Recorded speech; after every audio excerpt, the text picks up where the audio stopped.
Prejudice and racism are two things that people confuse on a daily basis. Yes, everyone can be prejudiced, including African Americans and including other people of color. But that's not racism. Racism comes from higher up. I feel like racism comes from power, and I define racism as a political system or political party that uses its dominant race to oppress the less dominant race. And I feel like we have no idea what that really is as a black community because we've never had that type of power. For example, just the other day, my friend, who's a white privileged male who lives in Montclair Hills, he told me that he basically went through something that was racist.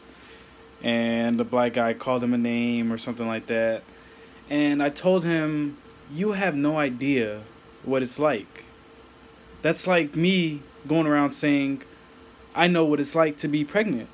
When in fact, that will never be the case because I'm not a woman and it doesn't work like that.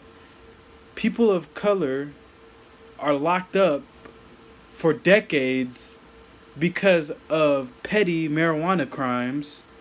And meanwhile, a white Stanford swimmer is sentenced to a measly 6 months after being convicted of sexual assault.